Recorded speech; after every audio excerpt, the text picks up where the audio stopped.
السلام عليكم ورحمة الله وبركاته. أهلا بكم في فيديو جديد وفي فيديو جميل يا جماعة. وفي الفيديو بتاعنا النهاردة بصراحة فيديو حلو جدا، فيديو فاخر من الآخر. الفيديو بتاعنا النهاردة عن جندي مصري يا جماعة بيقول قصيدة شعر قدام كل الحضور من القادة العسكريين. قصيدة شعر بصراحة جميلة جدا تخلي الواحد يبكي يا جماعة، من القصائد الجميلة اللي بتتقال طبعا عن الوطن وعن حب الوطن. بقول لكم إيه، تعالوا بقى مع بعض على طول نخش نشوف الفيديو ده ونسمع طبعا البلاغة والفصاحة عند الشباب طبعا اللي موجود في الجيش المصري، ونرجع تاني. يلا بينا. جندي الشاعر يعرف نفسه.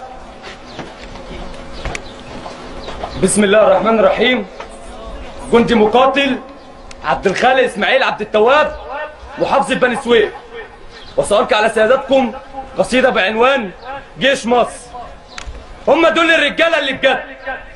الجندي كأنه فارس وقت الشدة يسد، سلاحه في ايديه على الجبهة كأنه سد.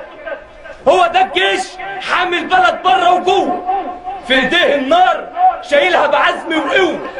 ضباط احرار من ايام الثوره، نجيب، عبد الناصر، السادات، هم الثوره. وفي حرب فلسطين رايح يحرر بلد مرفوعه على الكبير. وفي 67 ضربه من الخاينين. وفي حرب الاستنزاف جندي من الموت ما خاف. وفي 6 اكتوبر لحظة العبور جيش قوي وجسور، وكلب تحت الايد مقصور. هدوا خط بارليف وبقى الجيش المنصور. جيش وشعب واخدين عهد على بعض، يحافظوا على بلدنا من اي عدوى وكلب يفكر بس فيها. الجيش والشعب يهد، يحمي تراب اراضيها وتبقى ساعة الضرب. جيش نحلب بكفاحه وجندي شايل سلاحه. والله اكبر الله اكبر صرخ السياح. اعظم جندي اليوم الدين. للحرب دايما جاهزين، وفي كل وقت وكل اذان باذن الله منتصرين. والدور على مين؟ الدور على مين يا عرب؟ في الذل وفي الاهانه. الدور على مين يا عرب؟ يتاخد منه الكرامة. عراق، أفغانستان، فلسطين، ليبيا، الشيشان، وإحنا شايفين سوريا ولبنان وساكتين.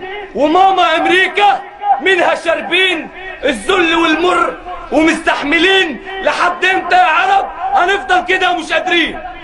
لحد إمتى يا عرب هنفضل كده ومش قادرين؟ الأرض غالية والدم غالي، ويهون الدم يا بلدي ويفضل نداك يا عالي. يهون الدم يا عرب ويفضل ندانا عالي. قلنا الدنيا هتتغير لما راح الملعون بوش. جه اوباما في الكبير والصغير يلوش.